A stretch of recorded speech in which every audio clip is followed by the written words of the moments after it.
Orando com Jesus, David Yong Cho. Capítulo 4. Perdoa-nos as nossas dívidas.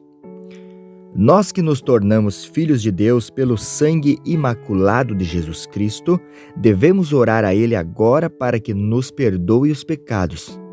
Quando o reino de Deus vem ao nosso coração e a sua vontade está presente em nossa vida, a graça perdoadora e o poder divino deveriam naturalmente vir sobre nós. Na oração que Jesus ensinou aos discípulos e a nós, ele disse que devíamos pedir intrepidamente e com segurança o pão nosso de cada dia, o perdão dos pecados e a proteção contra a tentação ou o mal. Como ficou declarado anteriormente, devemos orar alinhados com a mente de Deus. E qual é o pensamento dele concernente ao pecado? Somos pecadores e merecedores de morte. A palavra grega para pecado significa errar o alvo, como uma seta podia errar o seu alvo. A fim de dar glória ao Senhor, agradar-lhe, o homem deveria ter vivido em obediência e fé. Era este o alvo ou o objetivo da vida humana. Enganados por Satanás, porém, Adão e Eva tomaram e comeram o fruto do conhecimento.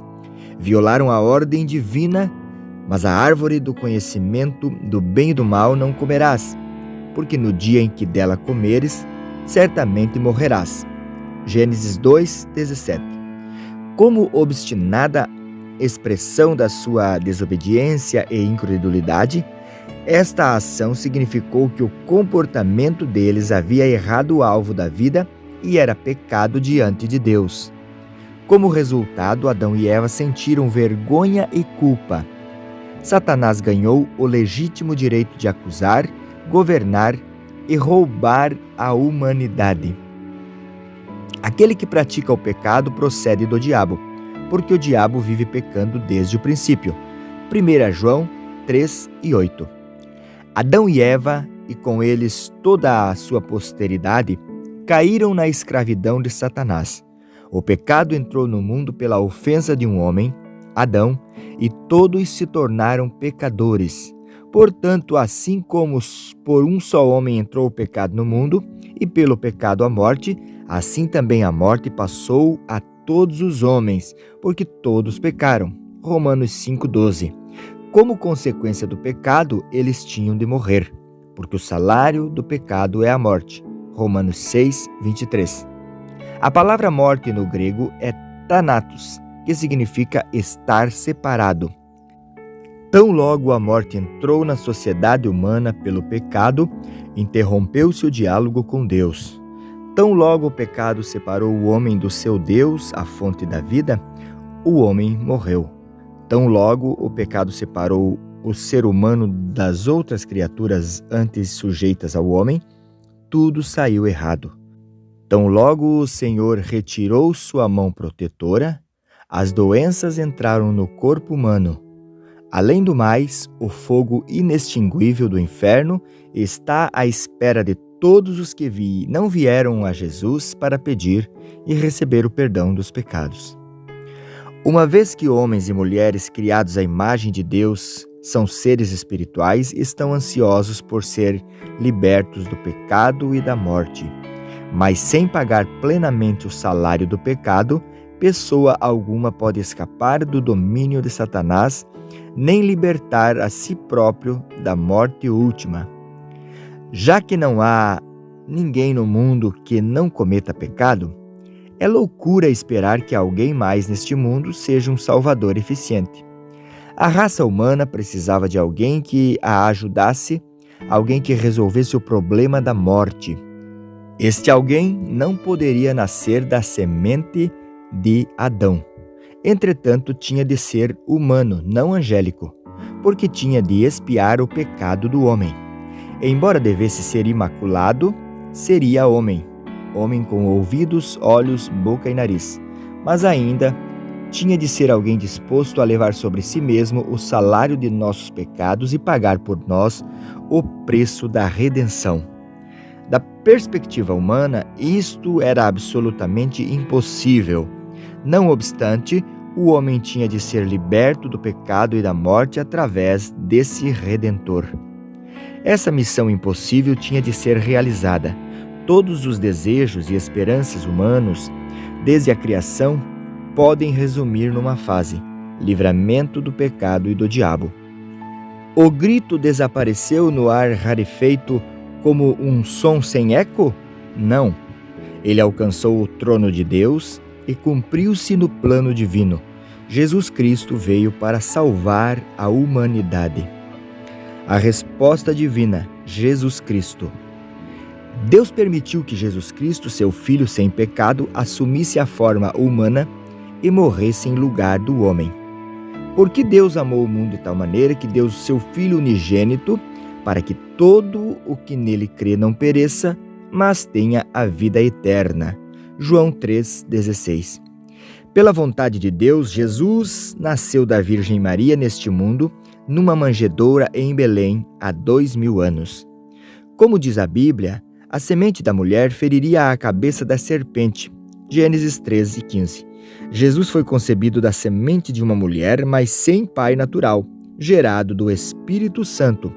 Mas sem ser semente do homem, o Salvador possuía sangue imaculado. Jesus se fez carne a fim de ser o sacrifício da expiação dos pecados da humanidade. Por esse motivo, João Batista gritou junto ao rio Jordão: Eis o Cordeiro de Deus que tira o pecado do mundo. João 1,29. Romanos 4,25 também diz que Jesus foi entregue por causa das nossas transgressões e ressuscitou por causa da nossa justificação. Por nossa causa e em nosso lugar, Jesus levou sobre seu próprio corpo todo o pecado, iniquidade, feiura, maldição e desespero do mundo. Pendente entre o céu e a terra, com as mãos e os pés pregados naquela cruz, sua cabeça ferida pela coroa de espinhos e o seu lado perfurado por uma lança, através de todos esses sofrimentos, Jesus apagou para sempre todos os nossos pecados diante do Pai. Uma vez que Deus respondeu aos nossos desejos, enviando seu Filho, e preparou o caminho através do qual nos livramos do pecado e da morte, só nos resta aceitar a redenção que Ele nos proporcionou. Temos de aceitar a Jesus Cristo, Filho do Deus vivo, como Salvador pessoal. Embora Deus nos tenha dado seu Filho, Ele não pode obrigar-nos a aceitá-lo como Salvador. Como aconteceu no Jardim do Éden, assim agora cada pessoa deve decidir e confessar verbalmente esta decisão. A pessoa que crê e confessa está livre do poder da morte. A pessoa que não aceita a Cristo mediante a fé está ainda sob o poder da morte. Desde que o Pai nos perdoou os pecados por intermédio de Jesus Cristo, nosso problema está resolvido. Se formos para o inferno, será por não aceitarmos o perdão divino. Quando Andrew Jackson era presidente dos Estados Unidos, um homem chamado George Wilson apanhou um ladrão furtando algo de uma agência do correio. Wilson matou o homem a tiros, foi preso, condenado e sentenciado à morte. Mas devido às circunstâncias do crime, o presidente Jackson assinou um perdão especial que isentou e libertou Wilson. Aqui a história se torna fora do comum. Wilson recusou-se a aceitar o perdão e seguiu-se um dilema legal. O caso foi finalmente parar na Suprema Corte, onde John Marshall, juiz-presidente, proferiu a seguinte famosa decisão: a carta de perdão é meramente um pedaço de papel, mas tem o poder de perdoar, enquanto a pessoa objeto do perdão o aceita. Se tal pessoa se recusa a aceitá-lo, ela não pode ser isentada. Portanto, a pena de morte sentenciada a George Wilson deve ser executada. Aquele homem tinha sido perdoado, mas porque se recusou a aceitar o perdão, foi executado. Nossa situação é semelhante. Deus perdoou os pecados da humanidade. Hoje o Espírito Santo proclama a todos: vossos pecados estão perdoados, mas deveis vir a Jesus e aceitar o perdão. A absolvição divina nos foi dada. mas muitos não o aceitam. Não há socorro para os que se recusam a aceitar o perdão. Eles enfrentarão a execução e não terão ninguém para levar a culpa, senão eles próprios. Quando Jesus nos perdoou os pecados, não perdoou somente os do passado e os do presente. Ele expirou todos os pecados de nossa vida inteira, incluindo o futuro, de uma vez por todas. De acordo com Hebreus 10, do 14 ao 18. Porque com uma oferta aperfeiçoou para sempre quantos estão sendo santificados, e disto nos dá testemunho também o Espírito Santo, porquanto, após ter dito, esta é a aliança que farei com eles depois daqueles dias, diz o Senhor, porei nos teus corações as minhas leis, e sobre as suas mentes as inscreverei. Acrescenta, também de nenhum modo me lembrarei dos seus pecados e das suas iniquidades para sempre. Ora, onde há remissão destes, já não há oferta pelo pecado. Pelo fato de nosso Senhor haver expiado os nossos pecados de uma vez por todas, já não temos necessidade de oferecer sacrifícios por eles. Eles foram riscados, estamos livres e desobrigados.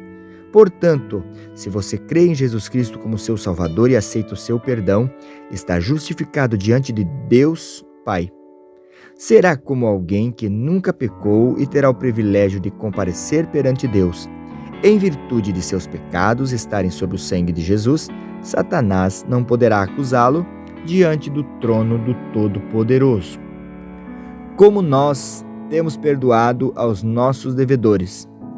Há uma condição a cumprir se desejamos desfrutar o perdão divino. Ele nos dá a graça do perdão continuamente quando perdoamos a outras pessoas. Se abrigamos ódio em nosso coração e nos recusamos a perdoar quem nos ofendeu, o perdão que já recebemos não será atingido. Mas a partir desse instante, o perdão de que necessitamos por faltas posteriores será cancelado. Jesus narrou a parábola de 2 devedores. Um devia ao rei 10.000 talentos e o outro devia ao primeiro devedor uma quantia insignificante, 100 denários. O rei perdoou a dívida do homem que lhe devia a grande soma. Porém, esse homem não teve misericórdia do outro, que lhe devia uma pequena quantia.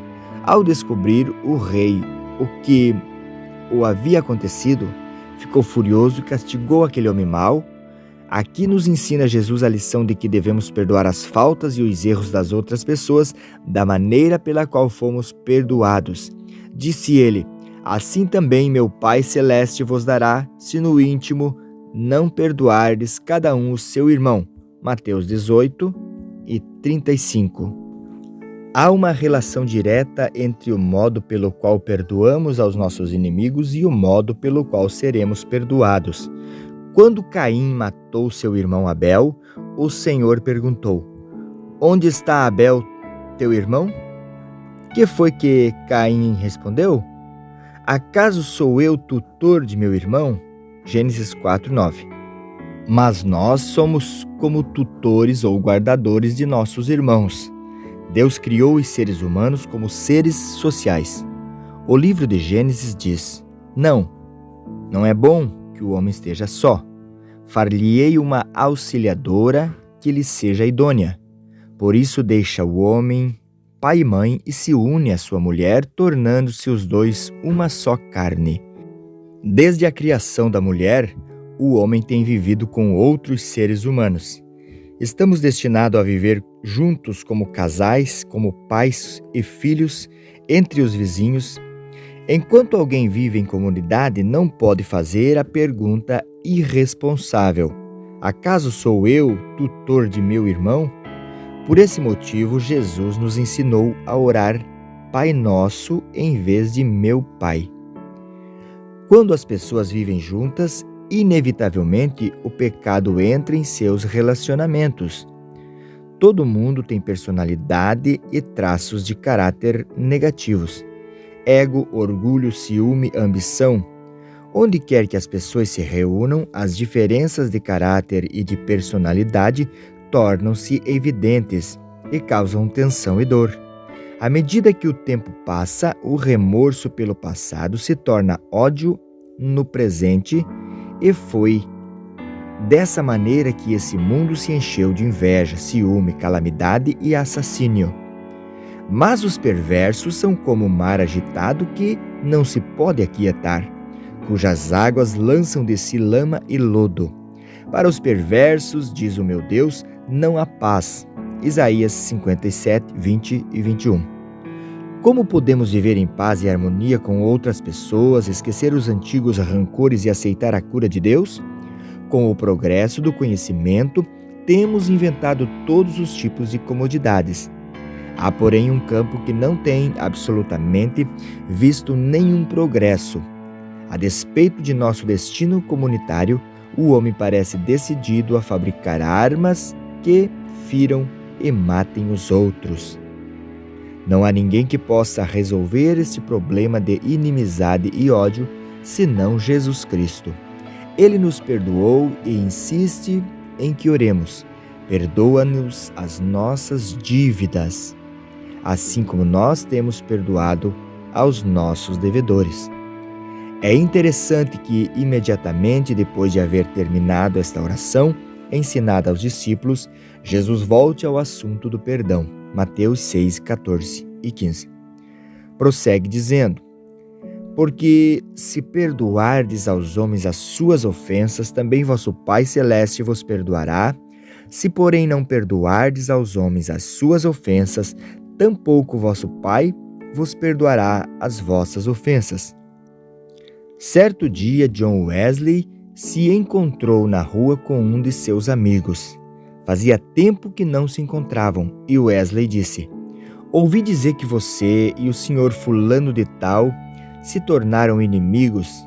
Você já chegou a um acordo com ele? Não cheguei, respondeu o homem. Por que deveria eu fazê-lo? Ele é que deve levar a culpa, nunca lhe perdoarei, porque fui eu quem saiu ferido. Olhando direto para o rosto do homem, Wesley disse: então você nunca deve mais cometer pecados. Não creio que você possa dizer que nunca pecou. Você tem pecado até aqui porque alguém perdoou as suas faltas.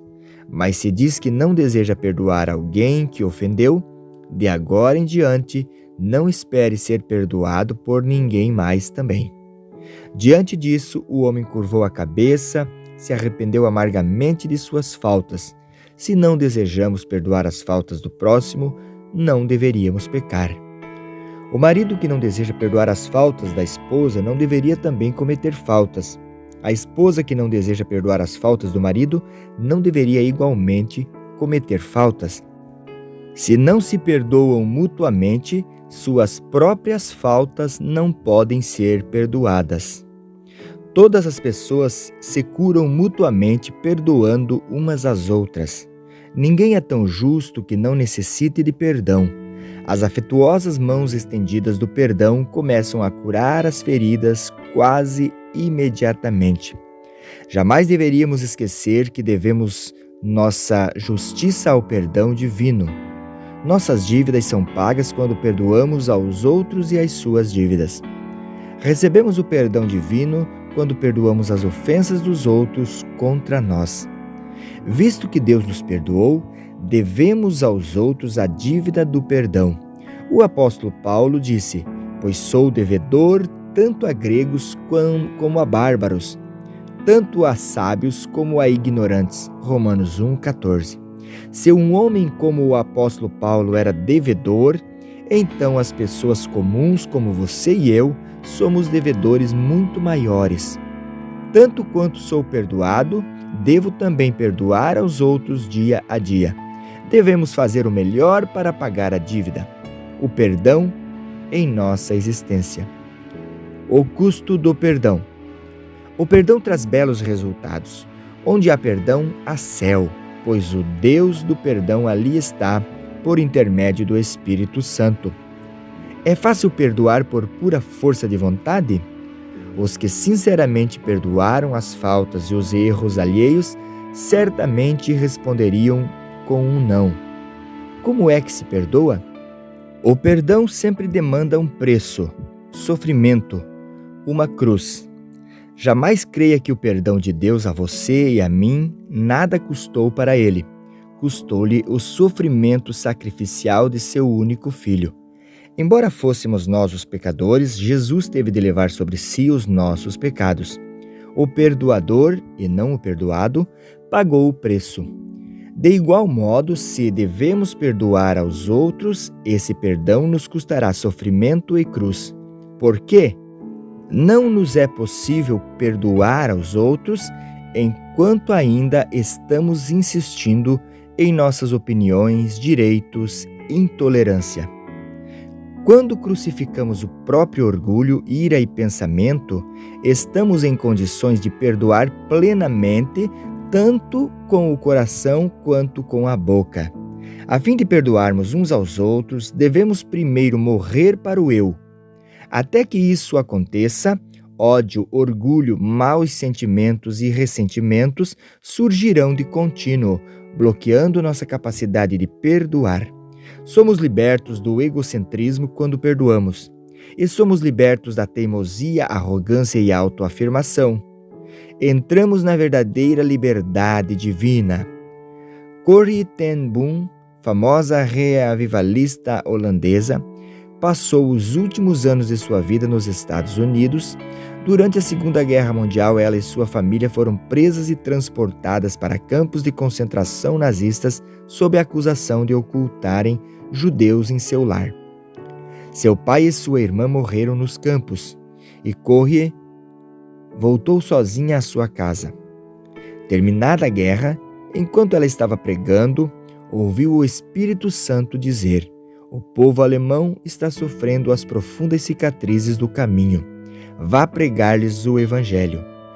Ouvindo isso, Corrie foi à Alemanha para pregar. Depois de um sermão especial sobre o perdão, muitos choravam à medida que confessavam os pecados. Muitos aguardavam para apertar-lhe as mãos quando ela descia da plataforma. Enquanto ela e todos cumprimentavam alegremente, um por um, apareceu um homem na fila com a mão estendida.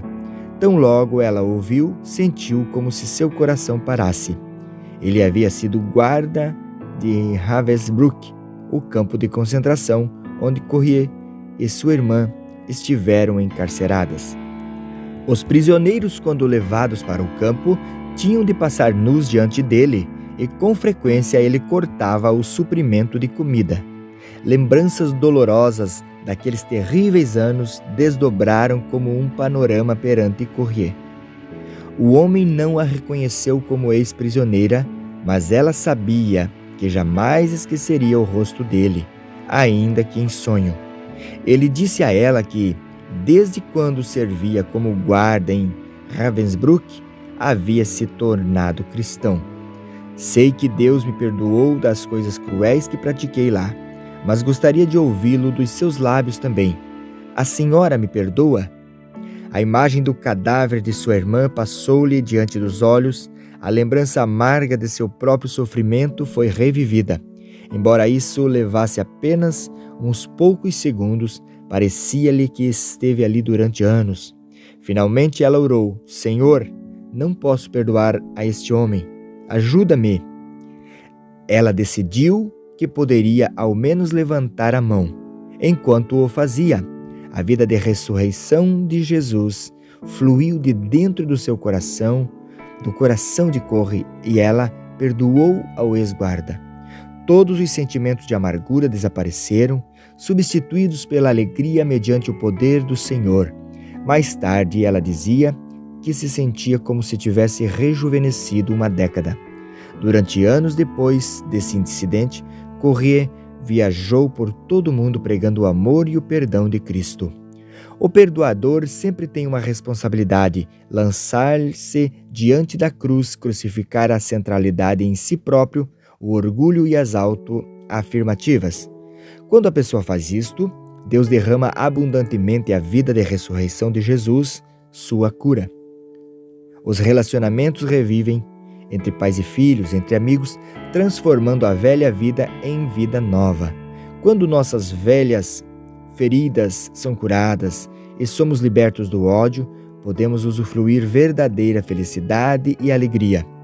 Grande é o número dos que sofrem desnecessariamente enfermidades físicas causadas por inimizade e ódio. O rancor quebra os relacionamentos da família. Quantos pais estão alienados a seus filhos e quantas amizades se esfriaram por causa desses sentimentos? O perdão é o único elemento de cura. Orar de acordo com o ensino de Jesus, perdoa-nos as nossas dívidas, assim como nós temos perdoado os nossos devedores, é o segredo que nos conduzirá à felicidade. A real liberdade acompanha esse tipo de oração e perdão. O Senhor ensinou que devemos perdoar e reconciliar-nos antes de oferecermos sacrifícios. Mateus 5, 23 e 24 diz: Se, pois, ao trazeres ao altar a tua oferta, ali te lembrares de que teu irmão tenha alguma coisa contra ti, deixa perante o altar a tua oferta, vai primeiro reconciliar-te com teu irmão, e então, voltando, faze a tua oferta. Deus responde à oração daquele que perdoa e se reconcilia. Se temos rancores e ódio no coração, o Pai não pode ouvir as nossas orações, por mais fervorosas que sejam. Conforme disse o Senhor, devemos desejar que o perdão de Deus transborde em nós por perdoarmos aos que pecaram contra nós. Perdoa-nos as nossas dívidas, assim como nós temos perdoado aos nossos devedores. Quando oramos este versículo da oração do Senhor dia e noite, nosso espírito, alma e corpo e viver diário são curados. Então, com fé, esperança e amor fluindo abundantemente entre nós, estaremos sempre em condições de marchar avante para um amanhã melhor, mesmo que ainda tenhamos tendências ou deficiências pecaminosas, mesmo que tenhamos choques de personalidades ou diferenças de opiniões.